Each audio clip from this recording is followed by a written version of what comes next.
Barataa qaxalee ta'uuf maal gochuun qaba? Barataa qaxalee ta'uufoo maaltu narraa eegama? Yoo maal godheen barataa qaxalee ta'uu danda'a. Yoo maal godheen barnoota korratti qabxii guddaa yookaan qabxii na boonsisu galmeessuu danda'a. Dhugaan siin jedha. Yoo seeraan barnoota kana dhaggeeffateefitti naaman qabxii barbaadde sanaa ol argachuu dandeessa. Yoo yaa akkam jirtu jaallatamtoonni fi kabajamtoonni hordoftoota koo Horoon Inspire warra sana akkam jirtu bakki isin jirtanitti nageenyi qofti milkaa'inni isiniif haa baay'atu kanan jedhu ana obboleessa keessan Diinaarayaati. Talagaa guyyaa har'aa kana main pointii bareedaa ta'ee fi barnoota keenya irratti iddoo guddaa nuuf geessisu kan jedhu isiniif qabadhee dhufeetan jira. Qabxiiwwan kanneen nafaana ilaaltu jechuudha. Talagaa mee barataa qaxalee barataa cimaa ta'uuf wanti nurraa eegamu maali? Maal yoo goone immoo barataa qaxalee ta'uu dandeenya? Maal gochuunidha mooti kan isaan barataa qaxalee ta'uu danda'an kan jedhu wal faana laallaa hanga barnoota koo dhumaatti na faana turan affeeraa kooti. Talagaa inni tokkoffaa irratti argamu barataa qaxalee ta'uuf kan barbaachisu yeroo hundumaa wanta dubbiftu beekuun dirqama. Maal akka dubbiftu? Maal akka dubbisuu qabdu beekuun dirqama. Barataa tokko hanga 8 illee ta'e. 8 hanga 12 illee ta'e. Barataa yuunivarsiitii illee ta'e. Maal akka dubbistu beekuun kee dirqama. Barataa qaxalee ta'uu barbaadda taanaan. Karoora baafattee guyyaa har'aa kan maal dubbisuun qaba? Maal gochuun qaba kan jedhu baafattee karooraan yoo dubbifte barataa qaxalee taata. Har'a laabireeriittis haa ta'u manattis haa ta'u kitaaba argitee yoo dubbifte milkaa'aa hin taasisu yookaan qabxii barbaadde san argachuu hin dandeessu jechuudha. Kanaaf immoo maal gochuu qabda? Inni jalqaba irratti argamu karooraan guyyaa har'aa kana kanan dubbisuu qaba. Maatisiin dubbisuu qaba.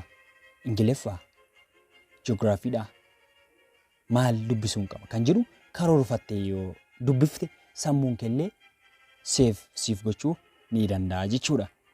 Kanaafuu maal gochuu qabna? Karooraan dubbisuu qabna. Argina jennee dubbisuu hin qabnu jechuudha.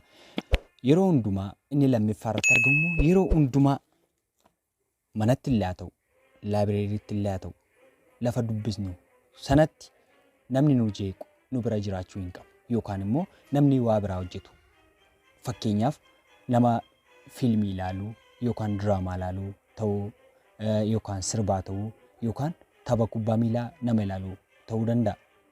Namoota sin jeeqan irraatii fagaadhaa dubbisaa.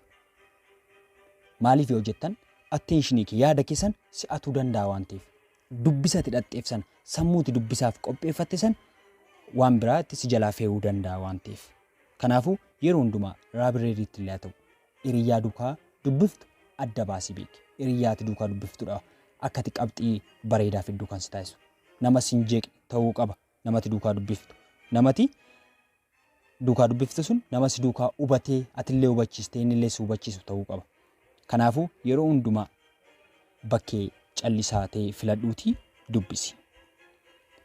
Inni itti aanee argamu immoo yeroo hundumaa nootii yookaan immoo yaadannoo qabadhu. Dubbisuun qaba jettee har'a karoorsitee kaatetta taanaan yeroo hundumaa main pointii qabachuu qabdu. Main pointii dubbisuu qabdu yaadannoo qabattee yoo nootii qabattee barreeffatte sammuu keessatti seef gochaa deemta. Nootii hin qabdu taanaan sammuun keellee guutumaa guutuu sammuun dhala namaa adda adda dhagaa. Andafee seef godhu jira, andafee seef hin goone jira waan ta'eef yeroo hundumaa maal gochuu qabna? Nootii qabaachuun dirqamaa jechuudha. Main pointii barreessaa jiru, main pointii dubbisaa jiru sana yoo qabachaa deemne maal ta'a sammuun keenya? Nuuf qabachaa, nuuf yaadachaa deema. Kanaafuu yeroo hundumaa barataa jabaa, barataa qaxalee ta'uu yoo barbaadde nootii fayyadami. Yeroo hundumaa nootii yoo fayyadamte akka barbaaddekitti qabxii barbaadde argachuu dandeessa. Inni itti aanee argamu immoo inni afuraffaa irratti argamu sammuu keenya dammaqsuu qopheessuudha. Yeroo dubbisaaf qophoonu sammuu keenya qopheessuun dirqama. Maal goonee sammuu keenya qopheessina? Tokkiffaa boqonnaa gahaa ta'e laachuufiti. Har'a dubbisuu barbaanna wanta dubbisnu sana irratti mari'annee of duukaa walii gallee fakkeenyaaf sammuun namaa adda addadha. Tokko tokko buna dhuguutiin an sammuun isaa ka'uu jira. Tokko tokko immoo shaayii dhuguutiin, tokko tokko immoo aannan dhuguutiin sammuun isaa ni dammaqaa jechuudha. Sammuun keenya dammaqeera jechuun immoo qophaa'eera. Wanta barbaanne keenya itti fe'uuf sammuun keenya qophaa'eera jechuudha. Kanaafuu yeroo hundumaa wantoota sammuu keenya dammaqsan fayyadamuun milkaa'uun ni danda'ama jechuudha. Inni itti aanee argamu immoo irra deddeebiin seeraan dubbisuudha. Seeraan yeroo dubbisnutti yeroo seeraan arra kanan dubbisa jennee akkuma mata duree jalqabaa keessatti ilaalle seeraan yoo dubbisne irra deddeebine yoo dubbisne sammuun keenya qabachaa deema. Bakkee nu jeequrraa bakkee dubbisa keenya jeequrraa fagaannee yoo seeraan dubbifne qabxii nu barbaachisu san argachuu ni dandeenya jechuudha. Inni itti aanee argamu immoo inni ja'affaa irratti argamu yeroo hundumaa barsiisaa keenya hordofuudha. Barsiisaa keenya yeroo inni nu barsiisutti seeraan teenya hin dhaggeeffannaa, seeraan teenya hin hordofna taanaan na amanii barataa qaxalee ta'uun sitti hin ulfaatu. Yeroo hundumaa sa'a kamittuu barsiisaan kee meen poointii barnoota sanaa siif qabatee dhufa waan ta'eef yeroo hundumaa sa'aatii hundumaa irratti aniti gochuu qabdu barsiisaan kee yeroo inni barsiisu seeraan dhaggeeffachuudha. Yoo seeraan dhaggeeffatte qabxii barbaaddisan fiduu ni dandeessa. Kanaafuu seeraan irra deddeebiitii yeroo barsiisaan kee barsiisu dhaggeeffadhu.